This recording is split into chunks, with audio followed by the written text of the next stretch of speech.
कृष्णाय वासुदेवाय हरि परमात्मने प्रणता कलेश नाशाय गोविंदाय नमो नमः। राधे राधे दोस्तों, जय श्री हरि कृष्णा।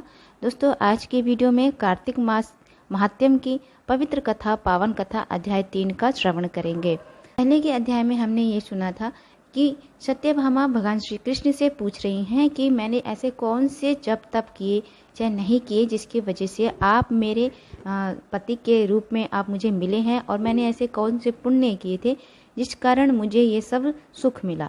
तो आज की कथा में हम सुनेंगे।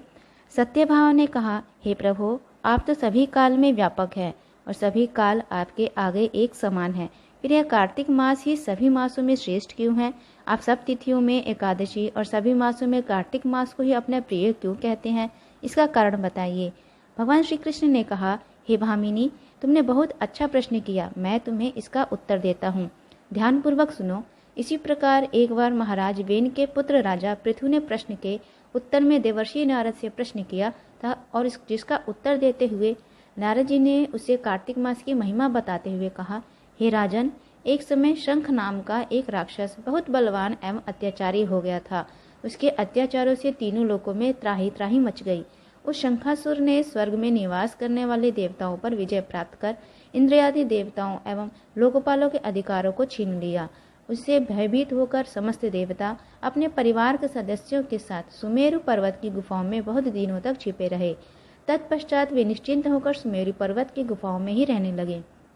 उधर जब शंखासुर को इस बात का पता चला कि देवता आनंद पूर्वक सुमेरु पर्वत की गुफाओं में निवास कर रहे हैं, तो उसने सोचा कि ऐसी कोई दिव्य शक्ति है जिसके प्रभाव से अधिकारहीन ये देवता अभी भी बलवान है।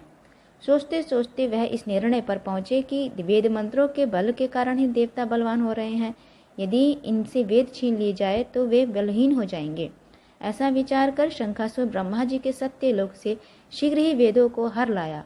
उसके द्वारा ले जाए हुए भय से उसके चंगुल से निकल भागे और जल में समा गए। शंखासुर ने वेद मंत्रों तथा बीज मंत्रों को ढूंढते हुए सागर में प्रवेश किया, परंतु न तो उसको वेद मंत्र मिले और न ही बीज मंत्र। जब शंखासुर सागर से निराश होकर वापस लौटा तो उस समय ब्रह्मा जी पूजा की सामग्री लेकर सभी देवताओं के साथ भगवान श्री हरि विष्णु के शरण में पहुंचे और भगवान को गहरी निद्रा से जगाने के लिए गाने बजाने लगे। धूप गंध आदि से बारंबार उनका पूजन करने लगे। धूप दीप नैवेद्य आदि अर्पित किए जाने पर भगवान की निद्रा टूटी और वह देवताओं सहित ब्रह्मा जी को अपना पूजन करते हुए देखकर बहुत प्रसन्न हुए तथा कहने लगे, मैं आप लोगों के इस कीर्तन एवं मंगलाचरण से बहुत प्रसन्न हूँ। आप अपना अभिष्ट वरदान मांगिए, मैं अवश्य प्रदान करूँगा। जो मनुष्य अश्विन शुक्ल की एकादशी से देवोत्थान एकादशी तक ब्रह्ममुद्र व्रत में उठकर मेरी पूजा करेंगे, उन्हें तुम्हारी ही भांति मेरे प्रसन्न होने के कारण सुख की प्राप्ति होगी। आप लोग जो पाद्य, अर्घ्य, आचमन और जल आदि सामग्री मेरे लिए लाए हैं, वे अनंत गुणों वाली होकर आपका कल्याण करेंगे। शंखासुर द्वारा हरे गए संपूर्ण वेद जल में स्थित हैं। मैं सागर पुत्र शंखासुर को वध करके उन वेदों को अभी लाए देता हूँ। आज से मंत्र बीज और वेदों सहित मैं प्रतिवर्ष कार्तिक मास में जल में विश्राम किया करूँगा। मैं मत्स्य का रूप धारण करके जल में जाता हूँ। तुम सब देवता भी मनुष्यों सहित मेरे साथ जल में आओ। इस कार्तिक मास में जो श्रेष्ठ मनुष्य प्रातः काल स्नान करते हैं, वे सब यज्ञ के अविर्भित स्नान द्वारा भली भांति नहा लेते हैं। हे देवेंद्र, कार्तिक मास में व्रत करने वालों को सब प्रकार से धन, पुत्र, पुत्री आदि देते रहना और उनकी सभी आपत्तियों की रक्षा करना। हे धनपति कुबेर, मेरी आज्ञा के अनुसार तुम उनके धन धान्य की वृद्धि करना, क्योंकि इस प्रकार का आचरण करने वाला मनुष्य मेरा रूप धारण करके जीवन मुक्त हो जाता है। जो मनुष्य जन्म से लेकर मृत्यु पर्यंत विधि पूर्वक इस उत्तम व्रत को करता है, वे आप लोगों का भी पूजनीय है। कार्तिक शुक्ल पक्ष की एकादशी तिथि को तुम लोगों ने मुझे जगाया है, इसलिए यह तिथि मेरे लिए अत्यंत प्रतिदायिनी और माननीय है। हे देवताओं, ये दोनों व्रत नियम पूर्वक करने से मनुष्य मेरा सानिध्य प्राप्त कर लेते हैं। इन व्रतों को करने से जो फल मिलता है वह अन्य किसी व्रत से नहीं मिलता। अतः प्रत्येक मनुष्य को सुखी और निरोग रहने के लिए कार्तिक महात्म्य और एकादशी की कथा सुनते हुए और प्रयुक्त नियमों का पालन करना चाहिए। अध्याय 4 का श्रवण करेंगे। नारद जी ने कहा, ऐसा कहकर भगवान विष्णु मछली का रूप धारण करके आकाश से जल में गिरे। उस समय विंध्याचल पर्वत पर तप कर रहे महर्षि कश्यप अपनी अंजलि में जल लेकर खड़े थे। भगवान उनकी अंजलि में जा गिरे। महर्षि कश्यप ने दया करके उसे अपने कमंडल में रख लिया। मछली के थोड़ा बड़ा होने पर महर्षि कश्यप ने उसे कुएं में डाल दिया। जब वह मछली कुएं में भी न समा सकी तो उन्होंने उसे तालाब में डाल दिया। जब वह तालाब में भी न आ सकी तो उन्होंने उसे समुद्र में डाल दिया।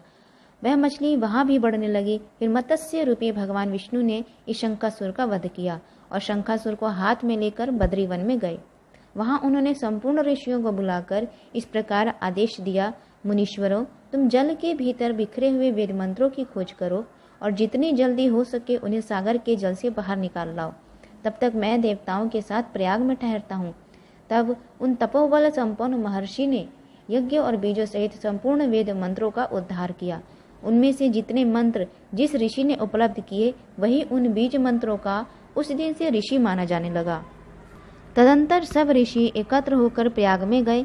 वहां उन्होंने ब्रह्मा जी सहित भगवान श्री हरि विष्णु को उपलब्ध हुए सभी वेद मंत्र समर्पित कर दिए।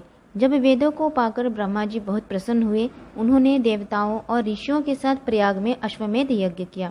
यज्ञ समाप्त होने पर सब देवताओं ने भगवान से निवेदन किया, हे देवाधिदेव जगन्नाथ, इस स्थान पर ब्रह्मा जी ने खोए हुए वेदों को पुनः प्राप्त किया और हमने भी यहाँ आपके प्रसाद से यज्ञ भाग पाए।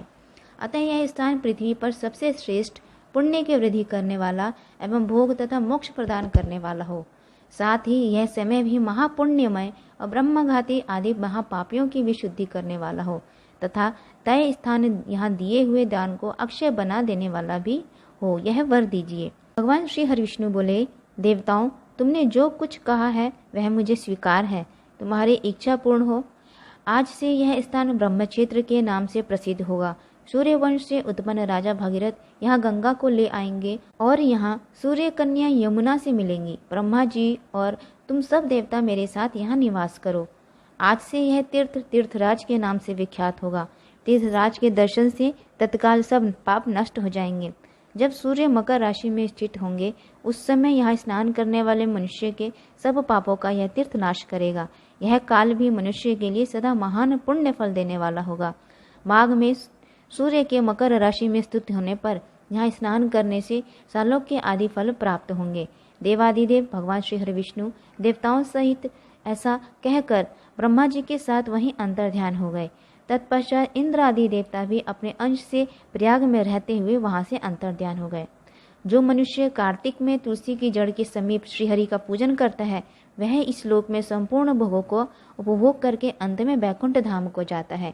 बोलिए भगवान श्री हरि विष्णु की जय। दोस्तों, आशा करती हूँ ये वीडियो अच्छा लगा होगा। कार्तिक मास से संबंधित और भी वीडियो जानने के लिए मेरे चैनल को सब्सक्राइब कीजिए। पे आपको कार्तिक मास के सभी अध्यायों का पठन पाठन करने का मौका मिलेगा, तो चैनल को सब्सक्राइब जरूर कीजिएगा, बेल आइकन को जरूर दबाइएगा, कमेंट बॉक्स में श्री हरि का जयकारा जरूर लगाइए। अपने फैमिली फ्रेंड्स में इस वीडियो को जरूर शेयर कीजिए। मिलते हैं अगले वीडियो में, तब तक के लिए नमस्कार।